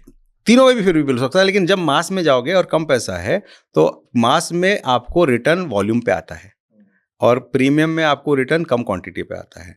तो मास में आपको जब तक आप डीमार्ट के साइज के नहीं होंगे, आप विशाल मेगा मार्ट के साइज के नहीं होंगे, तो आप या ज़ूडियो जैसे नहीं होंगे, तो आप इतने सस्ते सस्ते कपड़े बेच के नहीं बना पाओगे. आपको वो साइज चाहिए. मास में साइज से ही पैसा आएगा. आप हर चीज पे 2 रुपया कमाओगे, लेकिन आप पीस 2 लाख बेचोगे. और वॉल्यूम में आप हर पीस पे 20,000 कमाओगे, लेकिन पीस से 20 ही बेचोगे. तो आपका चॉइस है क्या करना है, आप कौन सा गेम खेलना चाह रहे हो. इंडिया में टॉप 2 करोड़ के लिए भी मार्केट है, बीच के 40 करोड़ के लिए भी मार्केट है, बॉटम के 100 करोड़ के लिए भी मार्केट है. आप सिलेक्ट करो कौन सा करना है और आपका कितना पैसा है, कितना जर्नी टाइम है, और उसके हिसाब से लगे. ओके. आप अपने टीचिंग्स में जब आप टीम मीटिंग्स लेते हो, आप किस पर फोकस करते हो? What you focus on? See my role is only to show possibility and how that is possible. तो अगर मैं बड़ी मीटिंग्स लेता हूँ, तो क्या पॉसिबिलिटीज़ है, क्या संभावना है, और क्या करने से संभावनाएं पूरी होगी. जो क्रिएट विजन. क्रिएट विजन मेरा रोल वो होता है. फिर नीचे एग्जीक्यूशन की टीम अपना एग्जीक्यूशन करती है, बट मेरा रोल विजन का होता है. कि फॉर एग्जांपल अगर अब हम निलॉन्स को कुछ हद तक प्लेटफॉर्म की तरह यूज़ कर रहे हैं, कि कुछ स्टार्टअप ब्रांड्स को इन्वेस्ट करके निलॉन्स के चैनल सिस्टम में लेके उसको कैसे एक्सपांड करना है, तो वो करने से क्या हो सकता है, कहाँ तक पहुँच सकते हैं, क्या वॉल्यूम आ सकती है, वो विजन दिखाना काम मेरा है. फिर उसका माइक्रो बनाना काम फिर नीचे की टीम का है. अच्छा, मैं आपसे ये पूछ रहा था, जब हम कोई ब्रांड बिल्डअप कर रहे होते हैं, अब पैसा भी आ रहा है, हर चीज़ हो रही है, रेवेन्यू बन रहा है, बट एक सिचुएशन आती है जहाँ मार्केटिंग पे पैसा बहुत ज़्यादा बर्न हो रहा होता है, एबिटा उसकी वजह से माइनस में. तो एट दैट सिचुएशन क्या करना चाहिए? वो कॉन्शियस चॉइस है. मैं 2 एग्जांपल देता हूँ. कैपिटल फूड का मैं अभी नाम लिया. उनका कॉन्शियस चॉइस था कि हम 10 साल जीरो एबिटा डिक्लेयर करेंगे. जो भी प्रॉफिट आएगा उसको मार्केटिंग में खर्चा करेंगे. अगर 20 करोड़ आ रहा है तो 20, अगले साल 30 आ रहा है तो 30 एबिटा आ रहा है, अगले साल 40 आ रहा है तो 40. We will spend, it's a 10-year game that we are playing, where the promoter के साथ इन्वेस्टर्स भी राजी होते हैं इस गेम के लिए. Your board has to be ready for it, your investors. But वो 10 ईयर के गेम के बाद ये आउटकम होगा हमारा. उस आउटकम के हिसाब से आप वो काम करते हो, right. There is second thing, जैसे दर्शन भाई होगा, तो भाई मैं कोई भी एक नया प्रोडक्ट, आपका डॉक्टर आर्थो वाले जुनेजा साहब है, ये बोलेंगे मैं कोई भी नया प्रोडक्ट लगाऊंगा तो उसके पीछे 30 करोड़ या 50 करोड़ पर ईयर के हिसाब से 3 साल तक बंद करूंगा, और 3 साल के बाद मुझे इसने पॉजिटिव रिटर्न देना चाहिए. 3 साल बाद भी नहीं दिया तो मैं पूरा पैसे को भूल जाऊंगा और बंद कर दूंगा. तो वो एक तरीका होता है कि मैं पूरा मार्केटिंग ड्रिवन ही ब्रांड को बिल्ड करूंगा, ये करूंगा. तो अलग अलग अप्रोच है. तो आपके पास किटी में कितना पैसा है, आपके साथ जो लोग जुड़े हैं वो उस विजन को बाय करते हैं कि नहीं बाय करते हैं, उस पर डिपेंड करता है. अच्छा, इनर कॉन्फ्लिक्ट्स होते हैं आपकी टीम में? लाइक आपने एक आइडिया शेयर करा एंड आपको बहुत ज़्यादा प्रोमिनेंट बिलीव है उस आइडिया पे कि that it will blow up, but आपकी टीम मेजर मैं ब्रह्मा हूँ ना, तो मेरे को आइडिया पे इतना भरोसा होता है हाँ. कि ऐसा हो जाएगा, तो मुझे बाकी चीज़ दिखाई नहीं पड़ती. बट हमारे कंपनी में वो एनवायरनमेंट हमने ही बनाया है कि नहीं, आप हमको चैलेंज करो. मैं हर बार राइट हूँ ये ज़रूरी नहीं. डिबेट्स होती है. मैं एक्साइटिंग बोल रहा हूँ और मेरे एक्साइटमेंट को आपको ऐसा लगेगा कि ऐसा ही करना है, सर ने बोल दिया तो. But that's my excitement, because it also did not come first. 4 failure के बाद रियलाइज हुआ कि टीम मुझे इसलिए नहीं बोल पाई, उनको लगा कि सर इतने कन्विंस थे कि कर ही लेना चाहिए था. Then I realize that team को वो अपॉर्चुनिटी दो कॉन्ट्रा करने की. Then we started. ये मैं इतने एक्साइटमेंट से बोल रहा हूँ, मुझे लग रहा है हो सकता है, बट आपको लगता है नहीं तो प्लीज़ चैलेंज मी. तो ऐसा एनवायरनमेंट हमने क्रिएट करना चालू किया. तो ये ज़रूरी था, नहीं तो. If someone has courage, and बस इतना करेज और चाहिए कि अगर थोड़े पैसे उधार पे भी लेके धंधा बनाना है और उसको बिलीव है कि 4-5 छोटा मोटा उधार लेके मुझे धंधे में कूदना है, क्या उसको उस करेज को लेने के लिए क्या आप बोलना चाहोगे कि ही शुड और शी शुड डू इट? हाँ हाँ, महात्मा गांधी जी का एक स्टेटमेंट है, one man with courage makes the difference. ओ क्या बात है। और मैं एक हमेशा कहता हूँ, दुनिया के जितने भी पार्क्स है, जितने भी म्यूजियम्स है, जितने भी जगह है, जितने भी चौक है, उसमें सब में एक सिंगल आदमी की मूर्तियाँ रहती, कभी भी ग्रुप की मूर्ति नहीं रहती। राइट, तो एक आदमी ही डिफरेंस लाता है sir. You have to take the charge. हाँ, यू हैव टू टेक। मतलब वो आज ही वो किसी से बात हो रही थी कि केजीएफ का डायलॉग है, अगर तुम्हें पता है कि तुम्हारे पीछे 100 लोग खड़े हैं तो तुम एक जंग जीत सकते हो, लेकिन 100 लोगों को पता है कि तुम उनके आगे खड़े हो तो तुम हर जंग जीत सकते हो। तो वो एक आदमी तो लीडर चाहिए जो बोलेगा मैं कर जाऊंगा, वो तो चाहिए। As an entrepreneur, what is your day routine? आपका डे रूटीन क्या रहता है एक पूरे दिन का एज अ फाउंडर? मैं सर अभी क्योंकि अपने आप को consciously strategy, consciously SOP processes, because I am coming to that point in life where I have done lot many things and I believe that I have learned lot many lessons and I would want to now do a next level of pivot in my life. मैं अगली level पे अब जाना चाहूँगा। What is that? तो मैं एक बहुत बड़े विजन के साथ चल रहा हूँ कि इंडिया को अगर इम्पैक्ट कर पाऊँ in terms of impacting the business and economy of India through my experiences of my life. कहना चाहूँगा अगर उसको सिंपल भाषा में, कि अगर आप कोई भी टेनिस मैच देखेंगे तो जो वर्ल्ड का नंबर 1 टेनिस प्लेयर होता है वो ओनली मैच के 57% पॉइंट जीतता है। तो आपने सिर्फ 7% ज़्यादा पॉइंट जीते हैं तो आप वर्ल्ड के नंबर 1 बन गए। मतलब आप 7% ज़्यादा सही काम करें और 7% मिस्टेक्स कम करें तो आप वर्ल्ड नंबर 1 बन सकते हैं। मेरी लाइफ बिजनेस की मैं किताब में हमेशा बोलता हूँ, मैं 200 पन्ने क्या नहीं करना वो लिख सकता हूँ और शायद से 20 पन्ने क्या करना वो लिखूंगा, या मैंने क्या सक्सेस की स्टोरीज 20 पन्ने लिखूंगा, फेलियर स्टोरीज 200 पन्ने लिखूंगा।